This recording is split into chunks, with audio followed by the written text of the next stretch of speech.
آپ میں سے کبھی کسی نے غور کیا ہے کہ مرد کی عمر کے ساتھ ساتھ اس کے چہرے پر اکتاہٹ، تھکاوٹ اور بے رونقی چھا جاتی ہے؟ وہ صرف وقت یا معاشی دباؤ کی دین نہیں ہوتی، اس کے پیچھے اکثر وہ عورتیں کھڑی ہوتی ہیں جسے قدرت نے اس کی زندگی کا سکون اور قلبی پناہ بنا کر اس کے سپرد کیا تھا۔ مرد کی ہڈیاں وقت کے ساتھ ساتھ ضرور کمزور ہوتی ہیں، لیکن اس کے اعصاب، اس کی مسکراہٹ اور اس کی جوانی اور اس کے جینے کی امنگیں عورت کے رویے سے یا تو پروان چڑھتی ہیں یا وقت سے پہلے مر جاتی ہیں۔ معاشرہ جب کسی بوڑھے اور بیزار مرد کو دیکھتا ہے تو اسے بڑھاپے کا فطری انجام سمجھ کر گزر جاتا ہے، مگر اصل کہانی گھر کے باورچی خانے، بیڈ روم، لان اور صحن کے ان لمحوں میں چھپی ہوتی ہے جہاں روزمرہ کے رویے ایک مرد کو یا تو بادشاہ بناتے ہیں یا پھر فقیر۔ بیوی کا کردار محض کھانا پکانے، گھر سنبھالنے یا اولاد کی پرورش تک محدود نہیں ہے، وہ مرد کے جذباتی نظام، اس کے اعتماد اور اس کی خودی اور اس کی قوت فیصلہ اور اس کی ذہنی حالت کی معمار بھی ہے۔ یہ حقیقت تلخ ہے مگر جھٹلائی نہیں جا سکتی کہ بیوی کا سب سے بڑا ہتھیار زبان ہے۔ ایک نرم جملہ مرد کے اندر پہاڑ ہلا دیتا ہے اور ایک سخت جملہ اسے اندر سے گرا دیتا ہے۔ مرد باہر کی دنیا میں روزانہ ہزاروں چھوٹے بڑے محاذ لڑتا ہے۔ دفتر کی سیاست، معاشی دباؤ، ذمہ داریوں کا بوجھ اور زمانے کی سرد نگاہیں اسے ویسے ہی تھکا دیتی ہیں۔ جب وہ شام کو گھر لوٹتا ہے تو اسے نہ کسی نئے محاذ کی ضرورت ہوتی ہے، نہ کسی سوال نامے کی، بلکہ اسے صرف اتنا چاہیے ہوتا ہے کہ گھر میں کوئی ایسا چہرہ ہو کہ اسے شکایت کی بجائے مسکراہٹ دے، مقابلے کی بجائے تسکین دے اور حاکمانہ لہجے کی بجائے اس کے مرد ہونے کو تسلیم کرے۔ عورت اگر یہی ایک لمحہ سنبھال لے تو وہ اپنے شوہر کو بیمار سے صحت مند، مایوس سے پرعزم اور بوڑھے سے دوبارہ جوان بنا سکتی ہے۔ مگر افسوس ہمارے معاشرتی ڈھانچے میں بہت سی خواتین نے رشتے کو محبت کی بجائے میدان جنگ سمجھ لیا ہے۔ شوہر سے بات کرتے ہوئے نرمی کی بجائے طنز، سوال کرنے کی بجائے تان، اختلاف کرتے ہوئے مکالمے کی بجائے جھڑکنا ایک عام رویہ بن چکا ہے۔ ایسے محسوس ہوتا ہے جیسے شادی دو دشمن قبیلوں کے درمیان ایک مستقل مارکا ہے جہاں ہر روز غالب اور مغلوب کا فیصلہ ہوتا ہے کہ آج کون غالب آئے گا اور کون ہار جائے گا۔ ایک فرما بردار اور عزت دینے والی بیوی مرد کو حاکم نہیں بلکہ محافظ بنا دیتی ہے، وہ اسے ظالم نہیں بلکہ شفیق بناتی ہے، وہ اسے تھک کر لوٹنے والا مزدور نہیں بلکہ فخر سے گھر آنے والا بادشاہ بناتی ہے۔ عورت اگر چاہے تو صرف چند رویوں کو بدل کر اپنے شوہر کی ساری دنیا بدل سکتی ہے۔ صبح کے وقت ایک نرم مسکراہٹ، دن کے وقت ایک دو تعریفی جملے، شام کو تھکاوٹ کے وقت خاموشی اور تسکین، اختلاف کی صورت میں مکالمہ اور لڑائی کی جگہ حکمت۔ وہ چھوٹے چھوٹے اعمال ہیں جو ایک مرد کے ذہن اور دل کو تازہ دم رکھتے ہیں، کیونکہ میرے اور آپ کے رب نے بھی فرمایا لِتَسْكُنُوا إِلَيْهَا، ہم نے بیویاں اس لیے بنائی ہیں کہ تم ان کی طرف سکون حاصل کرو۔ یہ بات اتنا بس ذہن میں رکھو کہ یہ کسی ایک فرد پر الزام نہیں بلکہ ایک اجتماعی آئینہ ہے جس میں بہت سارے چہرے جھانک سکتے ہیں۔ جو عورت اپنے شوہر کو جوان اور پرعزم اور خوش اور زندگی سے بھرپور دیکھنا چاہتی ہے اسے اس کی جڑوں میں پانی دینا ہوگا، نہ کہ روزانہ اس کی جڑیں کاٹنی ہوں گی۔ مرد اگر گھر میں بادشاہ ہے تو عورت اس کی سلطنت کی روح ہے، اور اگر روح بگڑ جائے تو سلطنتیں بھی بکھر جاتی ہیں۔ اپنے شوہر کو عزت دو تاکہ تم بھی ایک عزت دار عورت بن سکو۔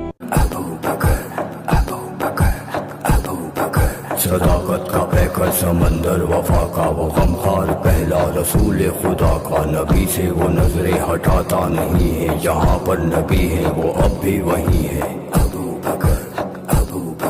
وہ ایمان لانے بچانے میں پہلا، وہ بار خلافت اٹھانے میں پہلا، صداقت شجاعت میں وہ سب سے آگے، نبی کی اطاعت میں وہ سب سے آگے، رسول خدا پر فدا ہونے والا، وہ جان وفا پر فدا ہونے والا، وہ سارے کا سارا خدا کے لیے تھا، وہ زندہ فقط مصطفیٰ کے لیے تھا۔